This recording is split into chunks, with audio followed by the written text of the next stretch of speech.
lot we want to pray for tonight, and we're going to take some extra time towards the end and make sure that we spend a good bit of time praying and just asking for God's help, especially for those who are right now just waiting for the hurricane to make landfall. I know that's supposed to be tonight, is supposed to be especially bad down in Florida. So what we're going to do is we're going to take some requests and again have some extra time here at the end. And if you have any loved ones that are kind of in the path, we'll take names down, we'll try to pray for them, and then also continuing to remember those that have already gone through with Hurricane Helene, as that came through a couple weeks back, especially hitting western North Carolina. You should have received, if you're on our email list, we did send out some links to different groups that if you are interested in helping to provide some relief goods and funds, there's some information that you can take. So we've encouraged Arch Ministries, which is a ministry that connects with direct local churches, especially in that area, and they're already making preparations for connections with churches in Florida. Actually, they host their national conference down in Florida every year, just outside of Bradenton, I think it is. So we want to just keep those folks in prayer. So we'll be taking time for that, and then we also have offered Samaritan's Purse, which is another ministry. It's obviously probably the largest evangelical relief ministry out there. If you go to their website, it has a very clear about their beliefs, about the gospel. So they want to make an impact practically, but also with the gospel. So those are two good options if you're interested in helping out. So we do want to welcome you tonight to the Wednesday evening service, and we'll go ahead and turn it over to Chris. And Chris can lead us with some of our testimonies. You can feel free how you want to lead this, Chris. But again, we're going to save extra time at the end. After Chris is done, we'll spend some time and write to our missionaries. We'll update on one missionary, and then we'll write to some missionaries. And then we'll have a shortened, abbreviated teaching time. Hello, hello. Hello, hello. So I was doing some putzing around in the scriptures today when I had some time, and there's one particular passage that always gets me, even though I may have heard an explanation and preached many times. It's still just the wording of what Jesus said, and that's in Matthew 15, starting in 22. A Gentile woman who lived there came to him pleading, "Have mercy on me, O Lord, Son of David, for my daughter is possessed by a demon that torments her severely." But Jesus gave her no reply, not even a word. Then his disciples urged him to send her away. "Tell her to go away," they said. "She is bothering us with all her begging." Then Jesus said to the woman, "I was sent only to help God's lost sheep, the people of Israel."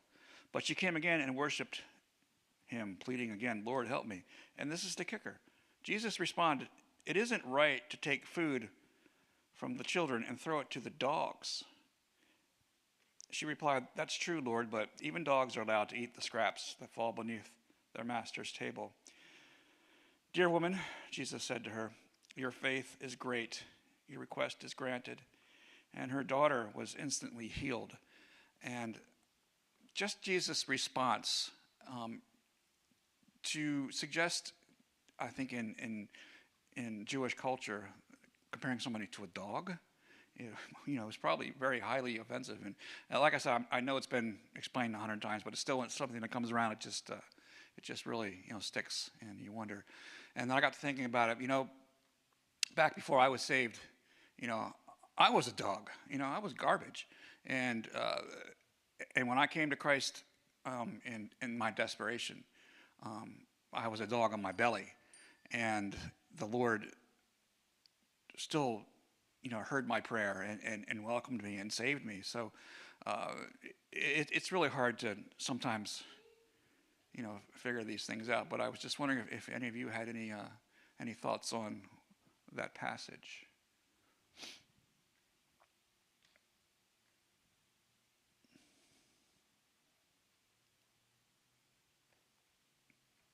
Well, we're going to need to have it preached again sometime soon, so I can get a better grasp of it. Any witnessing opportunities this week? I know I've had a couple. But I'm doing all the talking, so it's your turn. Jet? We went on Sunday Sec. afternoon.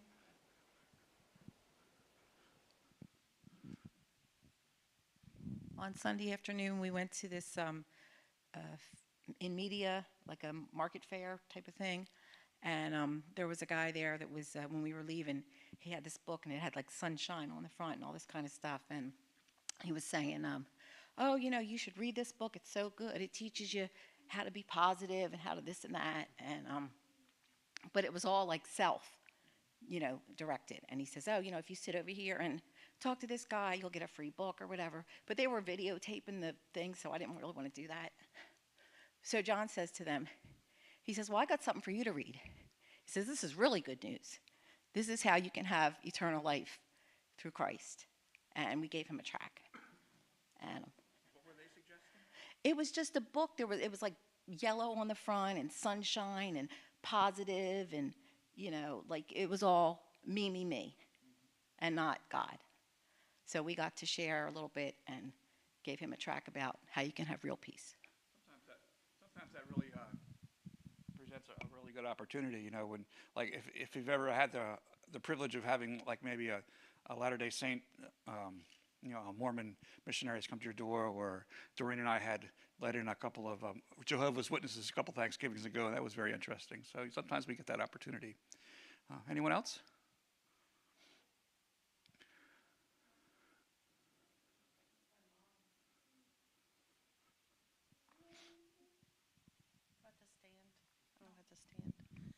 The whole thing with my mom, it's been like a week and a half now.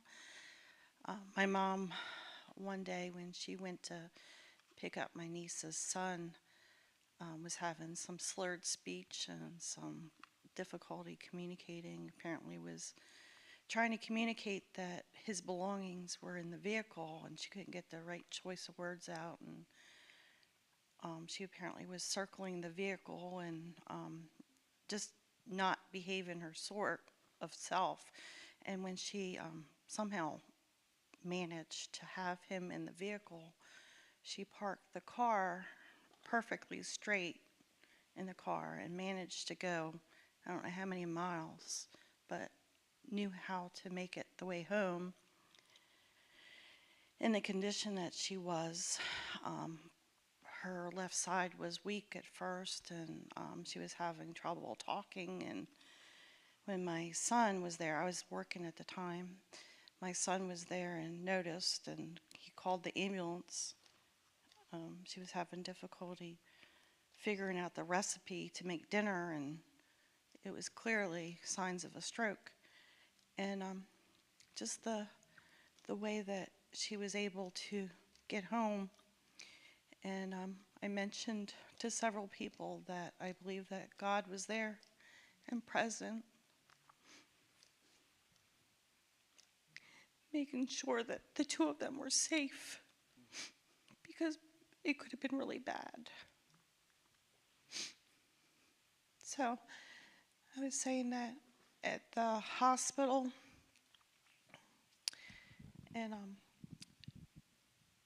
I know some people that probably aren't clear on salvation, but I try to dabbling it, little by little, the build better, what is it? Build intentional gospel relationships. Yes. Bigger. Bigger.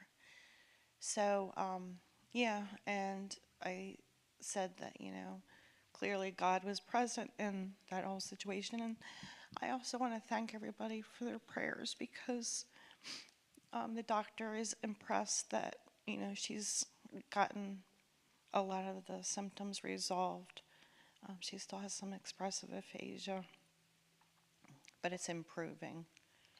And she had her second day of speech therapy today, so she said that she's showing some strides with that. But all right, thank you. I hate talking. And we were actually able to talk about that a little bit with your niece too, who's unsaved, and talk about how good God is and how He protected her and the child in the car and all of that. I did have the opportunity the last couple of days. A coworker of mine who asked the golden question as I was driving him, and the golden question being, "How can I be sure I'm saved?" So it was yeah, and there's a guy who has a difficult kind of life, and he's a stepfather of a couple of kids, and just does a great job working really hard. And so he was asked the golden question, and I was able to answer the questions. I directed him to a couple of places, and Doreen and my go-to guy, David Jeremiah, had the perfect YouTube video that I passed along to him. So most of you know Ellie's boyfriend, Gage, who met first as a friend, coworker at Chick-fil-A, and then he came to Christ, and he was baptized, and he's growing in the Lord. Well, completely on his own, he goes to, Christiana High School. He's a senior this year. Completely on his own, he went to administration and asked if he could start a Bible study. And there is no such thing there at his school. And so today was the first day. And so he was prepping, and we had talked a little bit about how he was just going to, the first day, just kind of introduce it, open it, and talk about from Revelation 4, why we were created for God's glory and His pleasure. And so a teacher caught wind of it and talked to him about it, not aggressively, but just kind of almost like open, and just said, one thing I just can't comprehend about, the gospel, about Christianity, is how bad sinners, murderers, and rapists can go free. And so Gage called me because he's so new in the Lord. He doesn't know, he doesn't know how to articulate these answers and things. And it was just kind of cool. I got a text back from him that it's after school, the Bible study, and I guess it was very well attended and went really, really good. He used the word amazing, so praise the Lord for that. And I'll add one more farther down on the list, 4 or whatever, that there's a missionary in Venezuela who contacted us, and he would like to help his congregation understand really issues about mental health and the road to suicide, things like that. And so yesterday, I had another video call scheduled with him, and we're kind of taking it like almost lessons. And he messaged me through WhatsApp, and he said, "You're not going to believe this, but a member of my church, her aunt, just committed suicide, and I'm headed there." And so this is kind of amazing that the Lord has prepped him, and we were to talk some, but that was another thing that the Lord is doing. So praise the Lord. Good. All right. If there's nobody else has any thoughts, I'll pass it back to Pastor Tim. Sure.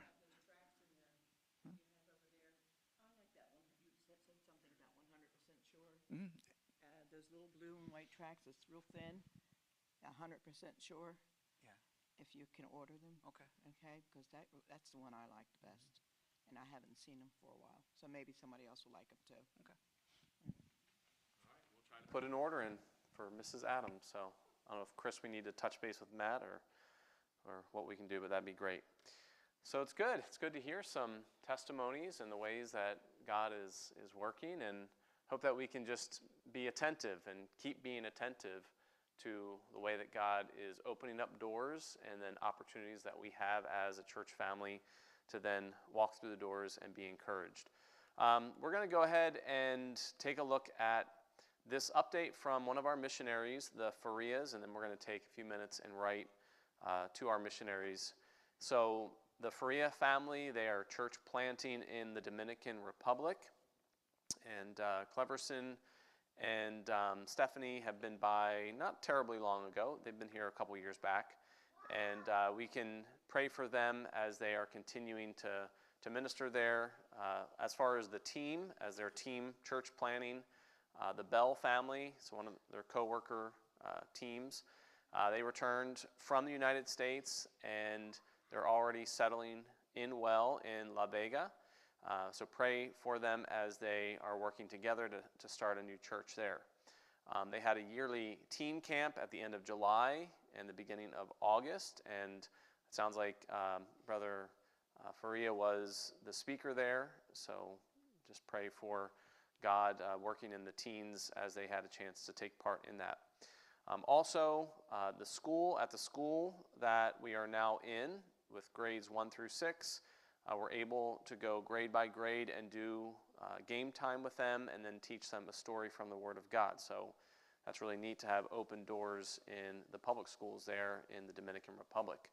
And our hope is that many of the students would come to know Christ as their Savior, and that there would be open doors for the families. And really that's when you have children's ministries, you want to affect the children. You also want to, as God allows, to have inroads into those families and just pray for open doors. And we do the same thing. We pray for the same thing with our Awana program. Bible study. They've started a Bible study each Sunday morning at the Bell's home, their coworkers. And there's been a number of folks who've been coming, one family in particular. They mention here praying for the Lord to bring more people out to that Bible study. Also, they're praying for a place to rent as a church building for this new church plant. So if you just pray that the Lord would provide the perfect place, the perfect location, and of course the perfect price. They do have some costs they're trying to work through with that, and praying about just how God will meet those needs. They do have a big evangelistic meeting coming up this coming Saturday. That would have been a couple weeks back now, September 28th.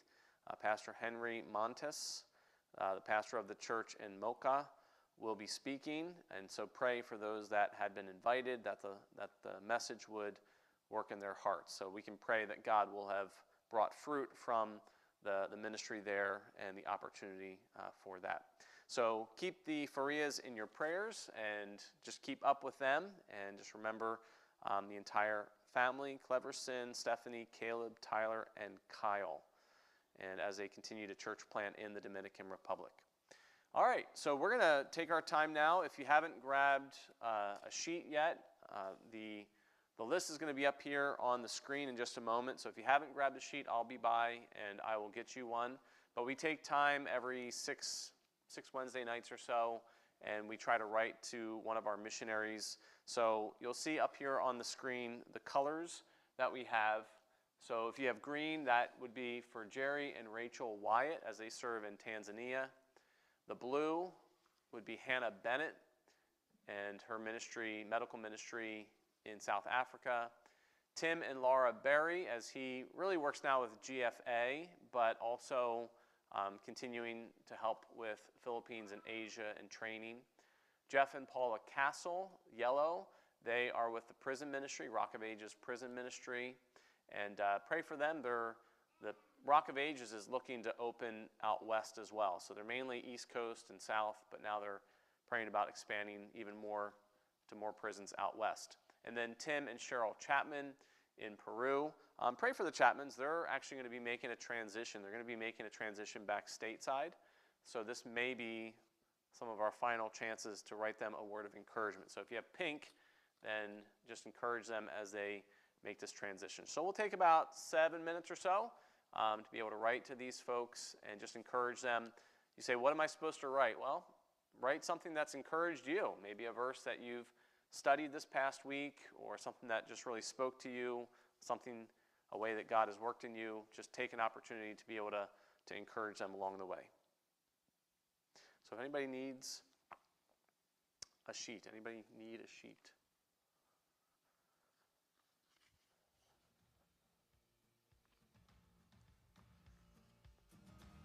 A pen as well. Here, Mark.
if we could take maybe 30 more seconds. If you need another 30 seconds, Brother Larry's going to come. He'll collect them if you're done. If you are not finished yet, you need a few more minutes. You can feel free to finish up and then put them on the back table there by the offering box.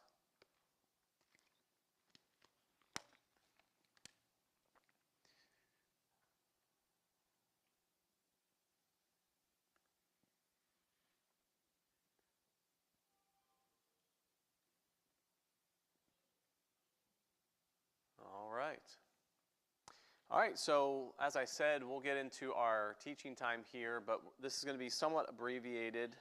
Once we're done, we'll give you a chance, if you would like for us to pray for anyone specifically for, in particular, that is in the path of the hurricane coming through. We will take some names down, and then we're going to be making sure to pray for them. So we're looking here, and we've been in Proverbs, as you know, and we started last week, and we covered the opening verse of Proverbs 11, verse number 24, and we talked about how there is something that scatters, right, that spreads out. You think of like broadcasting seed, and yet it increases. But then there is something that withholds more than it should, and that ultimately leads to poverty. So we talked about this first proverb here, and really the contrast here has to do with being generous and being stingy. So we know what that's like. We know what it's like when someone's generous, and we know what it's like when someone's stingy and they just are holding back. And the former, the generous one, actually gets richer. The latter gets poorer.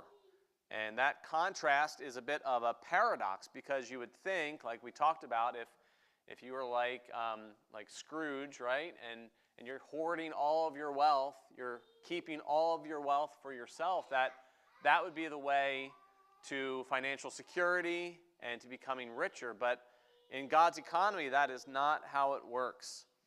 So this verse fits in with all the teaching that is throughout the book of Proverbs about generosity. Now, we come to verse number 25, and we deal with this liberal soul. You remember last time we just touched on this verse? We started out, and that word liberal means the blessing soul. Or you could say it this way: the blessing person shall be satisfied. That's what the word fat means. It's the idea of being satisfied. He's going to be taken care of. And the one who waters is going to be watered also himself. So this verse keeps that theme, the previous verse's theme of the good consequences that flow from generosity, from giving, and from sharing with our abundance with those who are in need. Now, the teaching, as I said, it contains a paradox. The more someone gives, the more they receive. Now, again, here the expression is general. It doesn't necessarily tell us what is given, whether it's money or help or advice. So it could be all those all in mind. But the positive consequences of that generosity shows that there are some motivations in being generous, in being that blessing soul. It's very similar to what we read in Luke chapter 6. Give, and it's going to be given back to you. In good measure, pressed down, shaken together, and running over, shall men give into your bosom. That you're going to receive this back. For with the same measure that you measure out, that you meet, it shall be measured to you again. So we have this consistent teaching in Proverbs. You water, and you are watered. You give, and it comes back. Now, is this the guarantee? You plant the seed, and then you'll reap the harvest? No, it's not a guarantee. We know what Proverbs are. But you do find it's very interesting, and maybe you know people like this, that they just keep giving and sharing, and they just beyond what you think maybe they could even afford. They're generous with people, and yet God always takes care of them. God always provides for their needs, and I think we all know people like that. I was sharing about my father-in-law last time, just that he's a great picture to me of someone that's willing to give, and God just seems to outgive him, just continue to bless him and to provide for his needs. Even Jesus here teaches this, that you give and it's given back to you in good measure. It's pressed down, shaken together. So the blessing person, the person that blesses others, in the end is going to be blessed. He is going to be satisfied, and our needs are going to be taken care of. But on the other hand, you have this person who is withholding corn, withholding grain. Now, why would someone withhold grain? What's his purpose in doing that? Yeah, he's selfish, but why? What's he going to get out of it? Okay, that's a good point. He's fearful.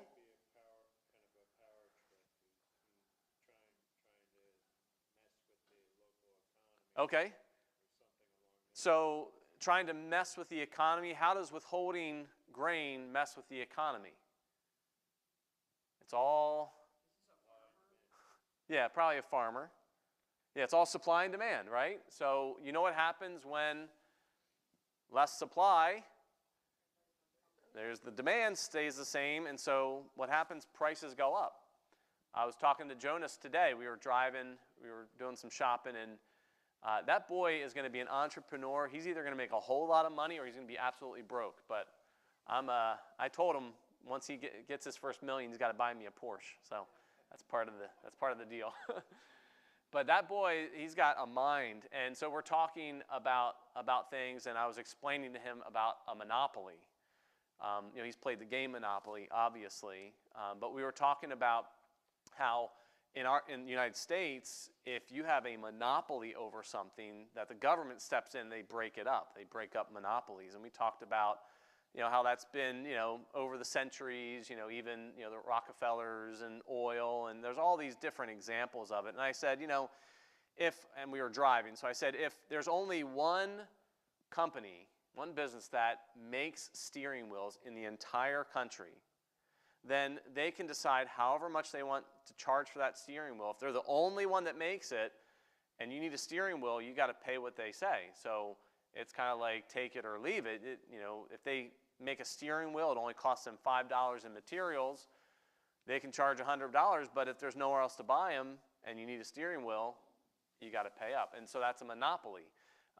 And the picture here is of someone who understands these laws of supply and demand, and he's determined, if I hold back grain, then the grain becomes scarce, the cost is going up. I can give less grain and still get the same amount of money, and I'm holding back grain. And whether that's for myself, protecting my own assets and making sure I have enough, or not caring for the needs of others. But the picture here is someone that's holding back this grain, and the people shall curse him. And this is, in the United States, OPEC's probably a good example of that. They have a stranglehold on oil, right, until America starts drill, baby, drill, right? We're going to get to it, maybe. Who knows? We'll see. But you have this, okay, OPEC controls oil. And they make decisions like, if we're going to cut supply, naturally the price of oil increases. If they open up the floodgates, the cost of oil can go dramatically down. And it's really up to that handful of nations, these oil-producing countries, that they make these decisions, and they can sway entire economies just on how many barrels of oil they release at any given time. And a lot of it has to do with that. It's the same with the De Beers company and diamonds. They have a complete stranglehold. I'm not here against oil, against diamonds. I'm just explaining. They have a stranglehold on the diamond market. And diamonds shouldn't be all that expensive, but because of how they limit supply, and what they do and how they price things, it becomes a racket, and it can get very expensive, especially if you are in the market for a diamond, right? I don't know if anybody's in the market for a diamond or not. Sarah lost her diamond of her engagement ring about a year ago, and I still haven't replaced it yet. We'll see. We'll see what happens. But diamonds are expensive, right? So, but it's that picture. You're affecting, like Randall said, you're affecting the economy. You're affecting by supply and demand.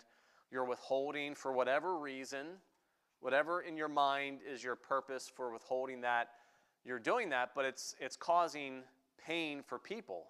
And so people are going to curse that individual. But blessing, and here's the same word. So if you look at verse number 25, the word liberal in verse 25 is the same Hebrew word as the word blessing at the end of verse 26, once you get to the end there. So the blessing soul is going to be satisfied. You water, you'll be watered yourself. But the person who's holding back grain, the people are going to curse him, but there's blessings upon the head of him that sells it. So blessings come upon those that are willing to give and don't make profits the top priority. And that's important. So you say, well, I'm not a business owner. I don't have a $10 million business. I've got a $1 billion corporation that I'm running. How do we apply that to us? Okay, so I don't think there's any billionaires. I might be wrong. If I'm wrong, feel free to let me know and buy me a Porsche, and we'll be all good. I'm just kidding. Don't worry about my Porsche. I don't think we have any billionaires in here, right? So I don't think we've got anybody who's this massive owner of a huge corporation. But these proverbs are for us too. So how do we apply these teachings? And we started talking about it last week. But how do you apply, like verse 25, this blessing person, the person who looks to bless others is going to be satisfied? What does that look like? What does it look like to water and to be watered yourself? So what does that look like as we live it out?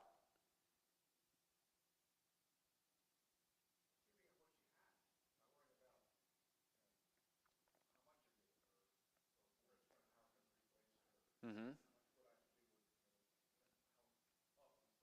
So don't fret over giving and then worrying and wondering about how it's going to be replaced to you. What else? Donna? Yeah, that's a great point. So remembering it wasn't ours to start with. And God embeds, in the Old Testament especially, he embeds that reminder in the tithe. So if you actually remember, basically the tithe was the first fruits. And why was it the first fruits that were given back to God? It was kind of a symbol, this symbolic act, that I'm giving you the first part, but you actually own the rest as well. So it's not like I give you this 10% and the 90's mine. It's actually, when you give the 10%, the first fruits in the Old Testament, it was a very visible reminder that the 90 that comes after it is actually yours too. And I will use it for you and for your purposes. So very good point. It all belongs to God.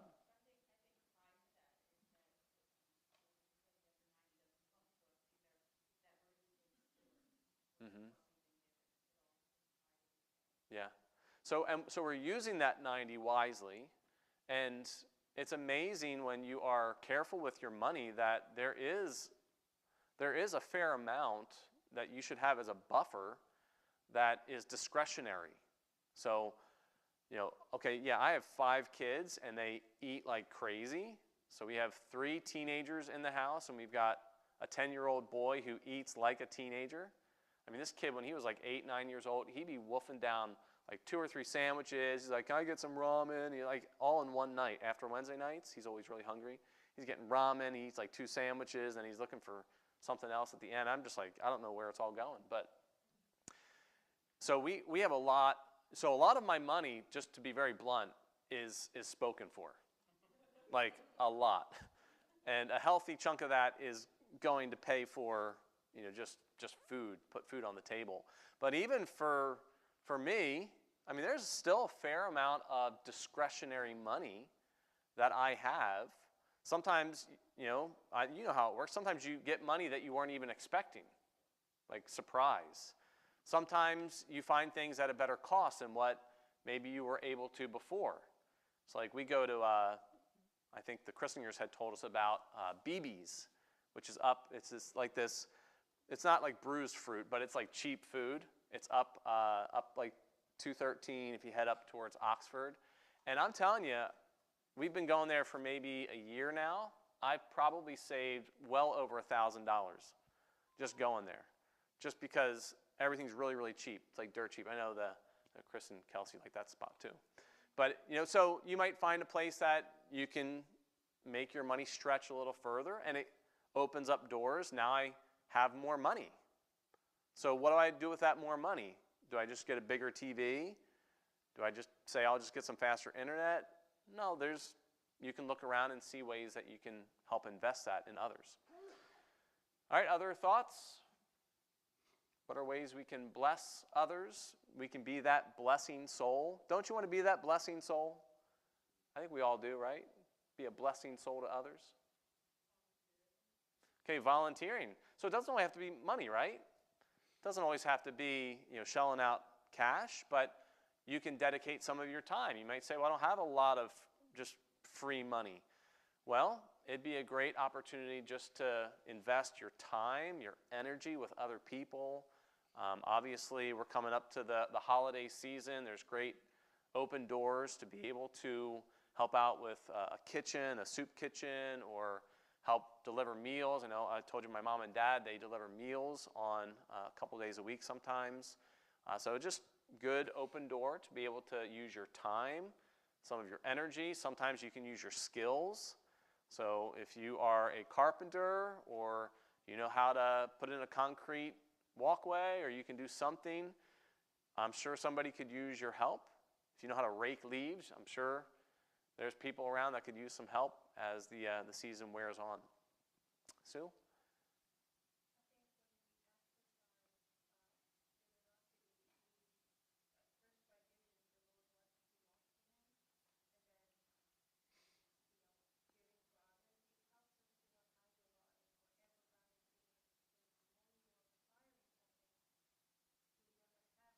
Mm-hmm.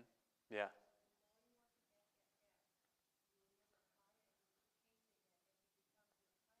Yeah. Yeah. So giving helps us stay clear of idolatry. Like, I think the verse that came to mind when you were talking about that is, he that loves silver will not be satisfied with silver. Right? That's in Ecclesiastes. It sounds like a proverb, but it's in Ecclesiastes. If you love silver, and and silver is just a generic, both in the Hebrew understanding and the Greek, it's just a generic way to say money. So silver was the most general commodity that was traded, just so it's the generic way of saying money. So you could interpret it that way. Anyone that loves money will never be satisfied with money. It just can't satisfy you. No matter how much you pursue it, no matter how much of it you acquire, it just isn't ever quite enough.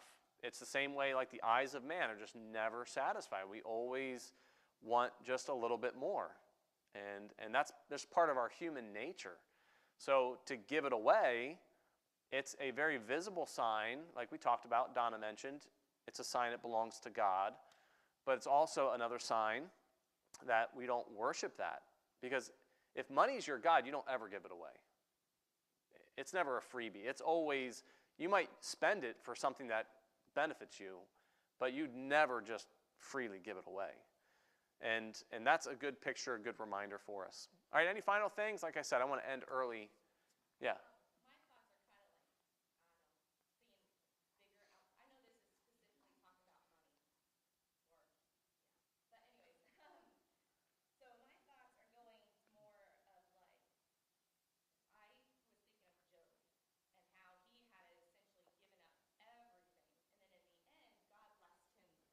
Twice as much as Yeah. what he had before. Yeah.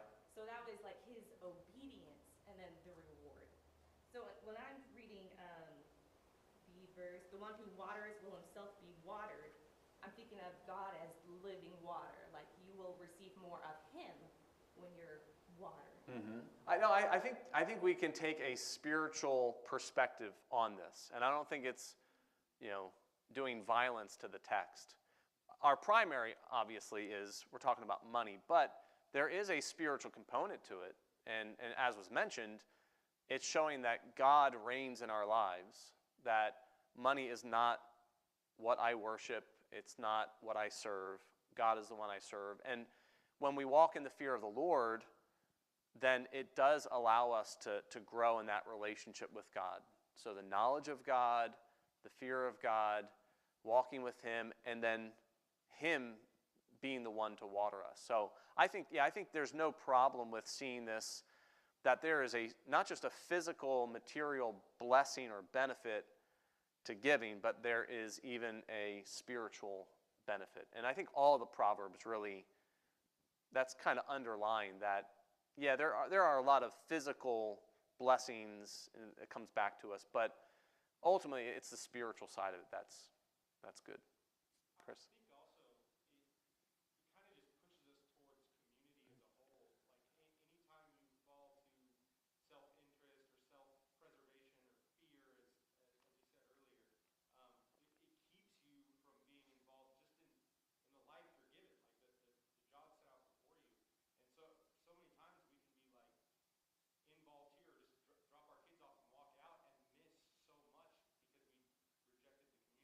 Mm-hmm. And so being like benevolently involved in your community is huge in all ways. Yeah, and that's part of Proverbs. It's teaching within the community, and so how this is lived out. This blessing person is blessing people, not just generically, but actual people in his circle, in that sphere. So that's a good reminder.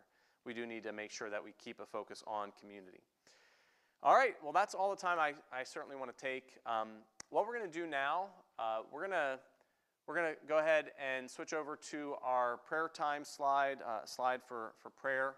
And then I'll just maybe highlight a couple things on there. I know that Aaron mentioned that we have a pretty good list just of folks that have needs within our church. But I really want to spend a healthy portion of our time tonight praying for those who are going to be in the middle of the hurricane as it moves through. So what we'll do, I know a lot of you take pictures. If you want to take a picture of this, you can feel free to do that. There's plenty of health needs that we want to just keep in mind. Praying for those with cancer, and you can see there on the list. Continue to pray. Doug Weber, that's a friend of Craig's, so just pray for him. Ken Phillips, Martha Kinyonga is one of our missionaries, and Terry Haney. Pray for Becky as she's still in the hospital. And for those that have pneumonia, Mark Langen has pneumonia and cancer. Our expectant mothers, so Megan Kennedy, Megan Simpson, and then I think the rest we've seen. Praying for Alicia Dunkelberger with upcoming surgery, and I think I told you about that. She's a young lady. Last name was Allen when she was a part of our church. She was a teen here. And just a lot of health issues came up. She had a hip replacement surgery. She had issues with her hip from birth, so it was a congenital hip condition. But the implant that they put in basically poisoned her muscle, and it has now come to a place where they're going to have to certainly remove the hip, potentially remove her leg. And she said, the best outcome is probably that they take her leg. The worst is that she doesn't even make it through the surgery. So we need to pray for Alicia. Pray for her especially. But then we want to also take some time. We're going to pray for those in the path. So if you have loved ones, and some of you I know lived in Florida. I know Chris and Kelsey lived there for quite a time. So we're going to take some names. I'm going to just say the names. Aaron's going to do his best to get them. If it's not quite right, please accept my forgiveness, but we're going to do our best, me and Aaron. I'll try to speak clearly, and he's going to try to write quickly, I guess. So if you have anybody that you want us to pray for by name that's in the path, of this hurricane coming through, we'll want to do that. All right. Did you have a hand?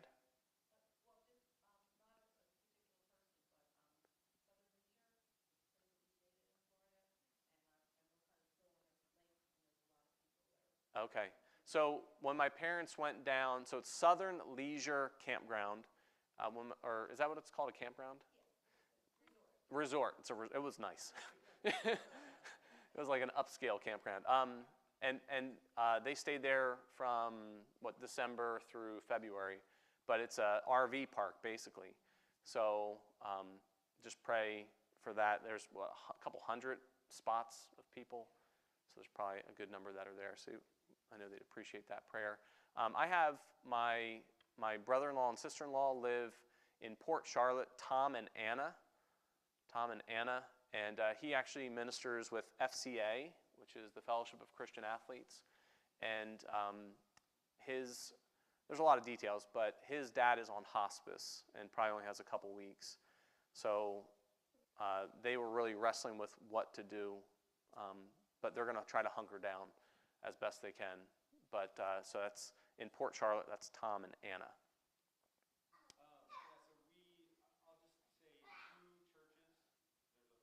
Okay, so 2 churches that will have a bunch of members affected. So one is the church at Heathrow. Okay, church at Heathrow. And then First Baptist in the Atlantic, like in the Atlantic? India, like India. Oh, India. The last half of Atlantic. Okay, India Atlantic. So India with Atlantic on the end. Okay, I need to find out about where they got that name from. But Mrs. Adams. Okay.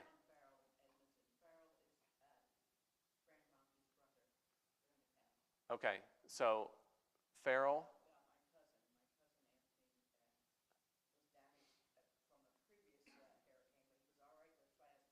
Okay.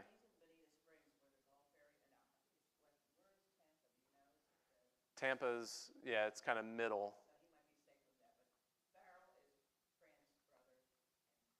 Okay, so Farrell, Edmondson is going to be in the middle of that. And then, what was the other name? Janice Kennedy. So, got those. Okay. All right, Kirsty?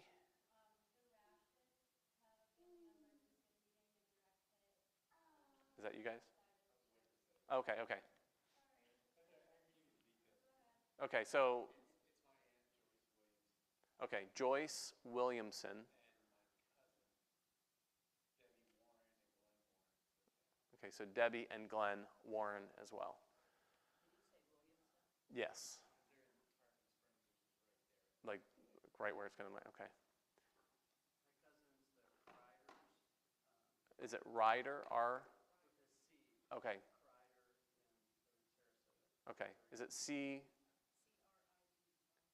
Okay, Crider. Crider. The Criders.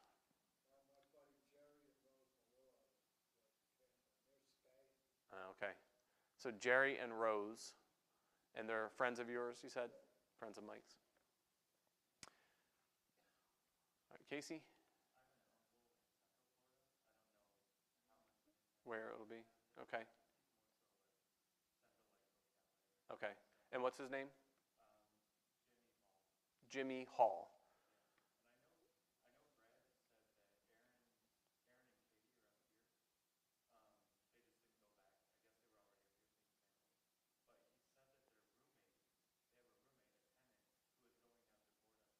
Oh, wow.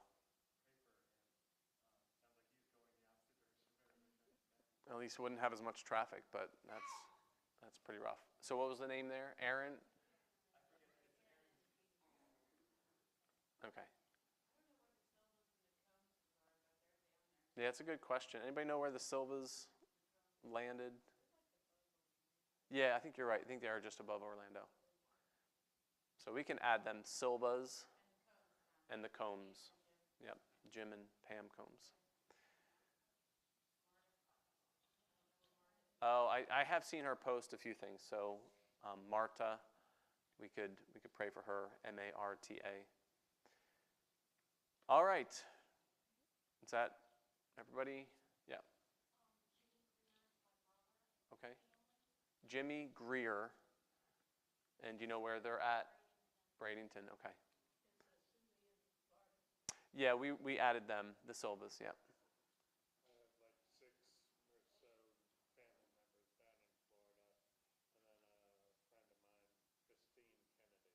Okay. Where it's coming through. Yeah. So Christine, Kennedy, and then there's 6 more of Randall's family members. Yes. Okay. So Brenda.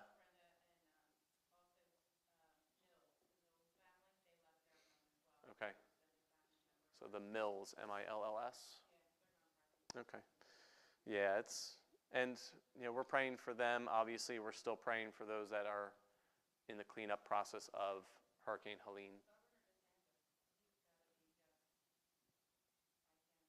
Yeah, you're just getting pummeled. Yeah. Yeah.